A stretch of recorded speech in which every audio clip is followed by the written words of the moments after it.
नमस्कार, मैं हूं आपके साथ विभा उपाध्याय। लोकसभा चुनाव का सबसे बड़ा शो, कौन बनेगा प्रधानमंत्री, इस पर देश ही नहीं दुनिया भर की निगाहें टिकी हुई हैं। ऐसे में हम आपके लिए लेकर आए हैं एक बेहद ही खास पॉलिटिकल शो। इस बुलेटिन में हम आपको 4 अलग अलग सेगमेंट्स में खबरें दिखाते हैं। सियासत की सबसे बड़ी खबर से लेकर नेताओं के बयान, सियासत से जुड़ी वायरल तस्वीरों के साथ ही हम आखिर में फटाफट अंदाज में चुनावी चौबीसा भी आपको दिखाते हैं। तो चलिए शुरू करते हैं आज का ये शो, और सबसे पहले आज की सबसे बड़ी चुनावी खबर।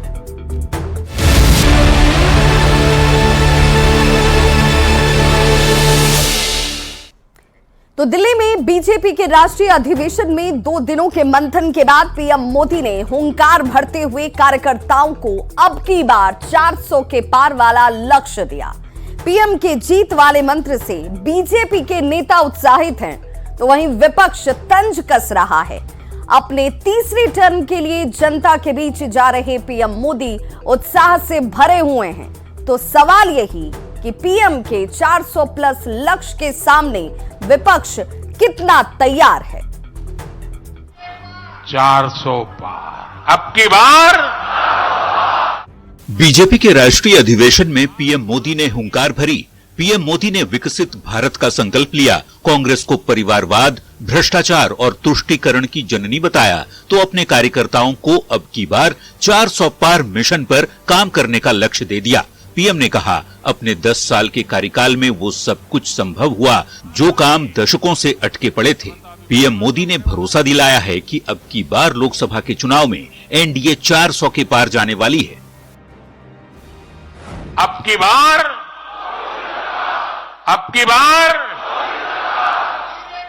400 पार। अब की बार इस मिशन पर हमें जुट जाना है। प्रधानमंत्री मोदी ने जो 7 सूत्र अपने कार्यकर्ताओं को बताए हैं, उनमें हर बूथ पर 100 दिन काम करना, 370 वोट बढ़ाने का मिशन, फर्स्ट टाइम वोटर को जोड़ना, महिलाओं से आशीर्वाद लेना, विकास पर समर्थन की मांग करना, पन्ना प्रमुख से मंडल प्रभारी जरूर मिलें और वोटर तक व्यक्तिगत तौर पर पहुंच बनाना शामिल है। बीजेपी के राष्ट्रीय अधिवेशन में 400 सीट जीतने के लक्ष्य पर सियासत तेज हो गई है। बीजेपी का कहना है कि इस बार मोदी के नेतृत्व में देश इतिहास रचने वाला है। यही अंतर है भाजपा में दूसरी पार्टी में।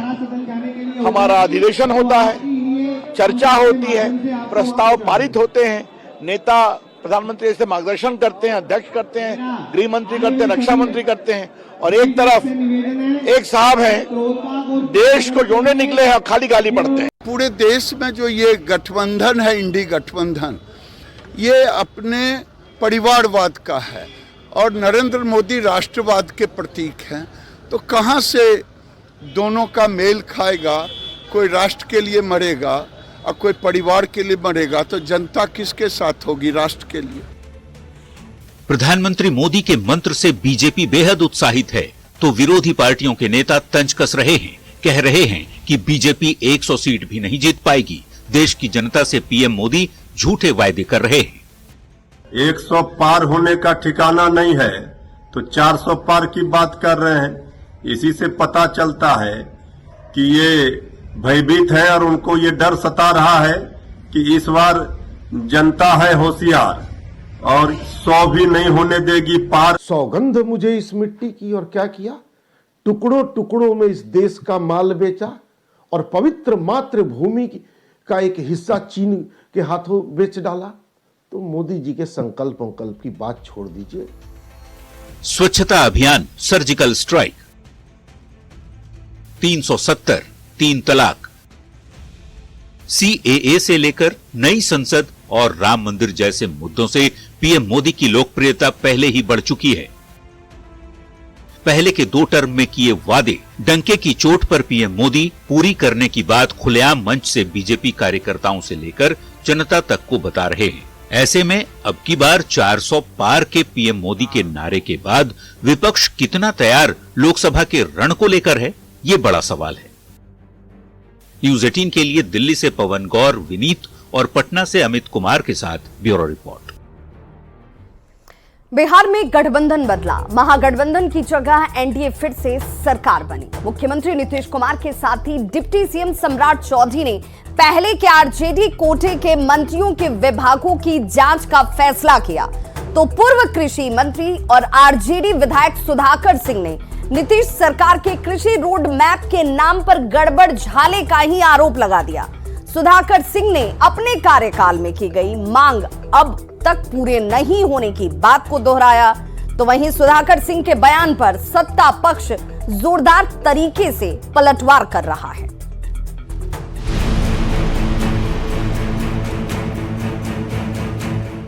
आरजेडी नेता और पूर्व कृषि मंत्री सुधाकर सिंह ने नीतीश सरकार पर बड़ा आरोप लगाया है। कृषि रोड मैप के नाम पर बिहार में बड़े घोटाले की बात कहकर सुधाकर ने माहौल गरमा दिया है।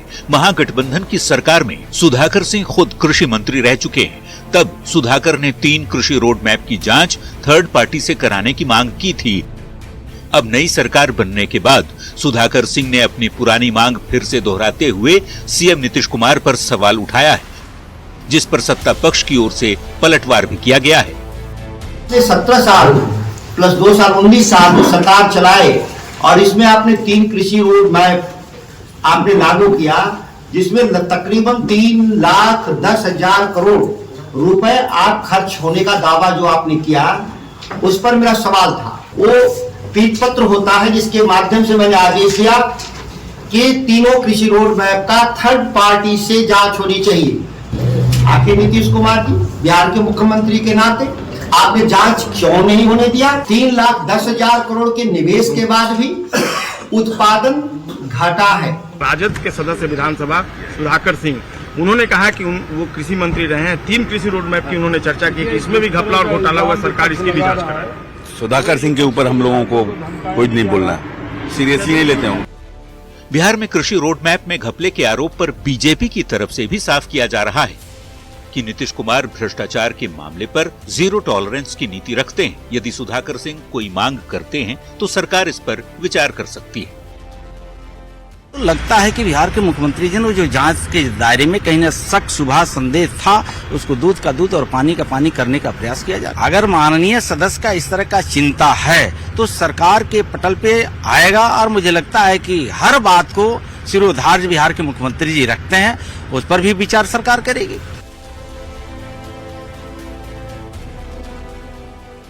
दरअसल बिहार के सीएम नीतीश कुमार ने पूर्व की सरकार में आरजेडी कोटे के मंत्रियों के विभागों में गड़बड़ी की शिकायत की बात कहते हुए जांच कराने के आदेश दिए हैं। डिप्टी सीएम सम्राट चौधरी ने भी सरकारी विभाग में गड़बड़ी पाए जाने की जांच की बात पूरी सख्ती के साथ सदन में कही थी। सुधाकर सिंह भी पूर्व कृषि मंत्री रह चुके हैं। सत्ता पक्ष उनके ऐसे आरोपों को बेबुनियाद बता रहा है। कृषि रोड मैप मुख्यमंत्री नीतीश कुमार का ड्रीम प्रोजेक्ट है। ऐसे में सुधाकर सिंह के आरोपों को लेकर बिहार की सियासत गर्मा गई है। न्यूज 18 के लिए पटना से रवियस नारायण और संजय कुमार की रिपोर्ट। बिहार के बाद झारखंड देश का दूसरा राज्य होगा जहां जातीय गणना कराई जाएगी। इस मुद्दे पर कई सियासी दलों की अपनी अपनी राय है। ये रिपोर्ट देखिए।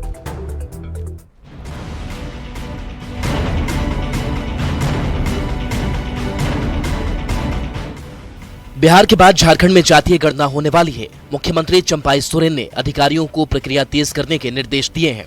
सरकार की मंजूरी के बाद अब कार्मिक विभाग जातीय गणना को लेकर प्रस्ताव तैयार करेगा। बिहार के बाद झारखंड देश का दूसरा राज्य है जहां जातीय गणना कराई जाएगी। जातीय गणना पर टिप्पणी करते हुए आजसू सुप्रीमो सुदेश महतो ने कहा कि सरकार 4 साल तक कहां थी।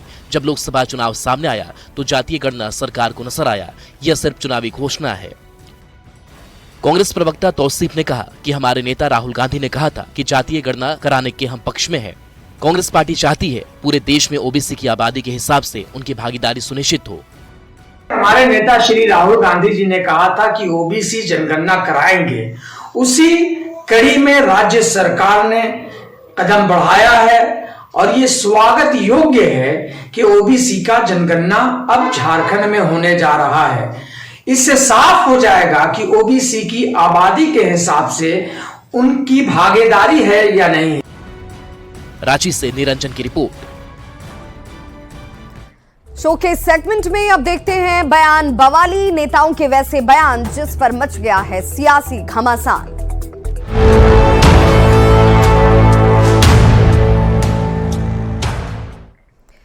कांग्रेस के निष्कासित नेता आचार्य प्रमोद कृष्णम ने कहा है कि पीएम नरेंद्र मोदी गैरों को अपना बनाने का काम कर रहे हैं और कुछ लोग अभागे नेता अपनों को भी गैर बनाने में जुटे हुए हैं। सुनिए बयान बवाली में प्रमोद कृष्णम को। नरेंद्र मोदी गैरों को अपना बनाने का काम कर रहे हैं और कुछ ऐसे अभागे नेता हैं जो अपनों को भी गैर बनाने का काम कर रहे हैं। नरेंद्र मोदी गैरों को अपना बनाने का काम कर रहे हैं और कुछ ऐसे अभागे नेता हैं जो अपनों को भी गैर बनाने का काम कर रहे हैं।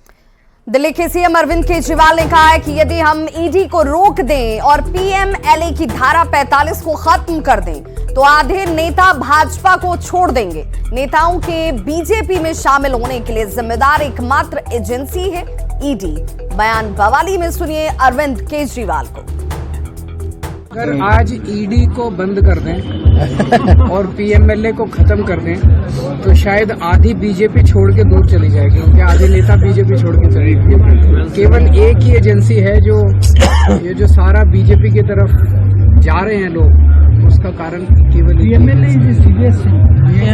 पीएमएलए सेक्शन 45 पीएमएलए सेक्शन 45 उड़ा दीजिए अभी और देखिए जितना तांता बीजेपी की तरफ लगा हुआ ये सारा खत्म हो जाए। विधायक प्रहलाद यादव और नीलम देवी के सीट को लेकर सोमवार को बिहार विधानसभा में सियासी तकरार देखने को मिली। आरजेडी के विधायक भाई वीरेंद्र ने सदन में सवाल उठाया और कहा कि नीलम देवी और प्रहलाद यादव की सीट विपक्ष में अलॉट है, वो सत्ता पक्ष में बैठे हैं। इस पर प्रहलाद यादव ने जवाब दिया कि वो अब इधर हैं और इधर ही बैठेंगे। प्रहलाद यादव जी का सीट इधर अलॉट है, माननीय विधायिका नीलम देवी का सीट इधर अलॉट है, हम देख रहे हैं कि उधर बैठे। कौन सुनना है रामानुज जी? उन लोगों को आ जाना चाहिए इधर बैठने के लिए। अध्यक्ष महोदय उत्तर बैठिए बैठिए बैठिए, बिना बिना अनुमति के नहीं बोलना है। अरे बैठो भैया, बैठिए बैठिए।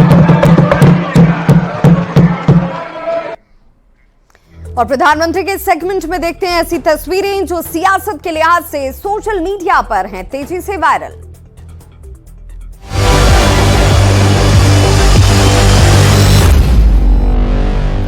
उत्तर प्रदेश दौरे पर गए प्रधानमंत्री नरेंद्र मोदी संभल में कल के धाम के शिलान्यास समारोह में शामिल हुए और इस दौरान पीएम मोदी ने पूजा अर्चना की। प्रधानमंत्री के साथ यूपी के सीएम योगी आदित्यनाथ और श्री कलिक धाम निर्माण ट्रस्ट के अध्यक्ष आचार्य प्रमोद कृष्णम भी मौजूद रहे।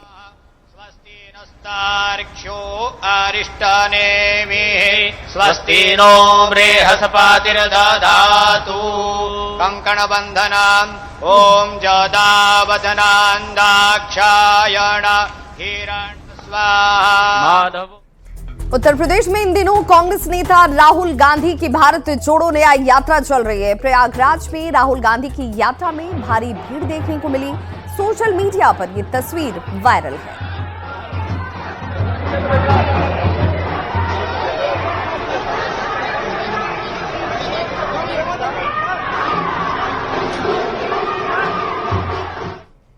चुनावी वायरल में अगली तस्वीर दिल्ली से, जहां चंडीगढ़ के आम आदमी पार्टी के 3 पार्षद पूनम देवी, नेहा मुसावत और गुरुचरण काला दिल्ली में पार्टी के राष्ट्रीय महासचिव विनोद तावड़े की मौजूदगी में बीजेपी में शामिल हो गए। मेयर पद के चुनाव में धांधली की शिकायत के बाद सुप्रीम कोर्ट में सुनवाई हुई, पर मौजूदा आंकड़े चंडीगढ़ नगर निगम में बीजेपी की काफी मजबूत स्थिति है।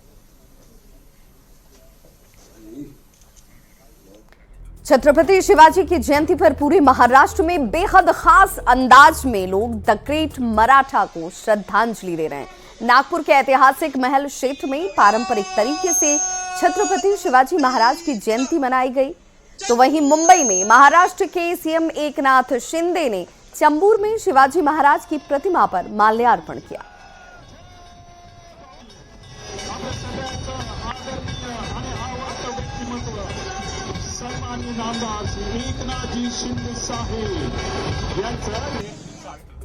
दिल्ली पर्यटन विभाग की ओर से गार्डन ऑफ 5 सेंसेस में गार्डन टूरिज्म फेस्टिवल का आयोजन किया गया। 3 दिनों तक चले आयोजन में एक से बढ़कर एक फूलों की प्रजाति को लोगों को देखने का मौका मिला।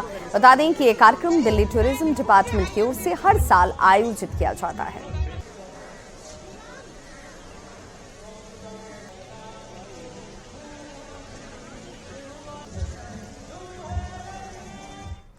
और प्रधानमंत्री के शो के आखिर में देख लेते हैं फटाफट अंदाज में चुनाव से जुड़ी हुई 24 खबरें चुनाव 24 में।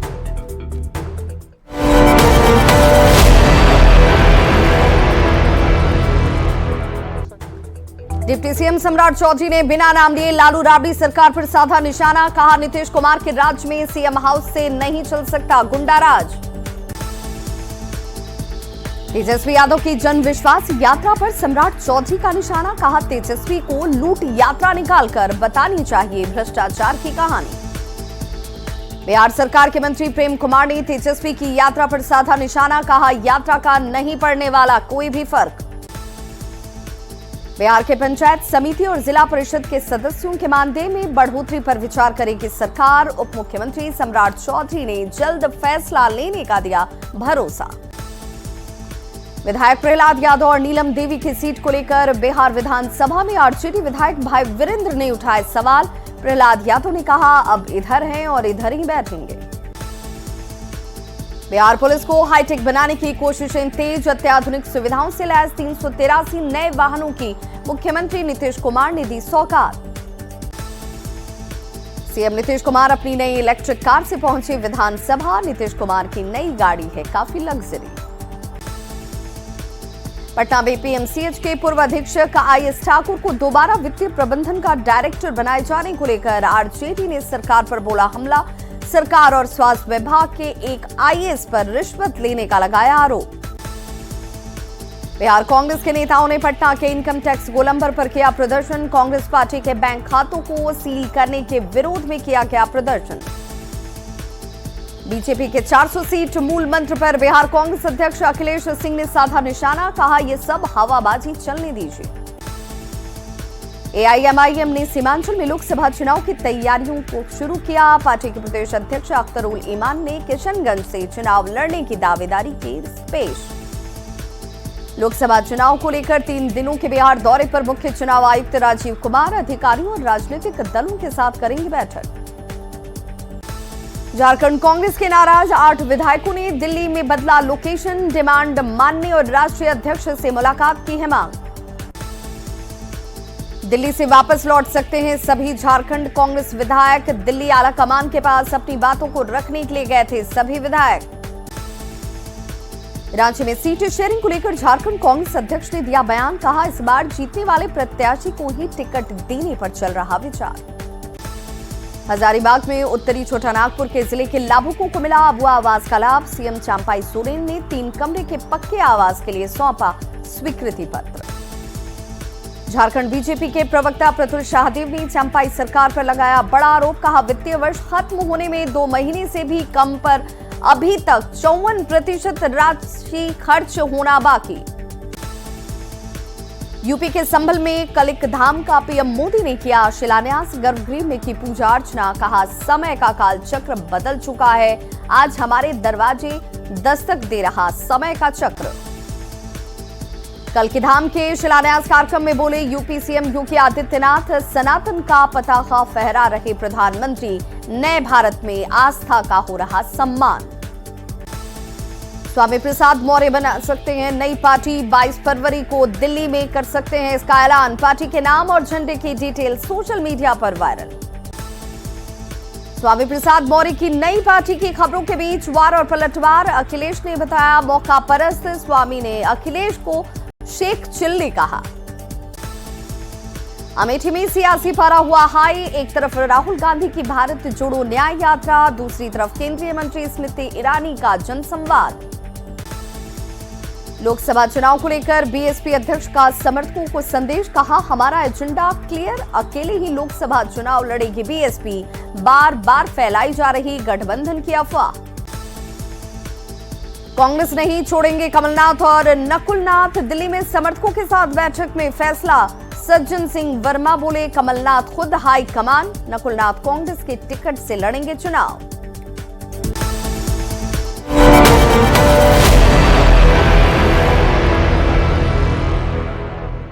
तो प्रधानमंत्री के इस खास पेशकश में बस इतना ही, लेकिन न्यूज़ 18 बिहार झारखंड पर खबरों का सिलसिला लगातार जारी है।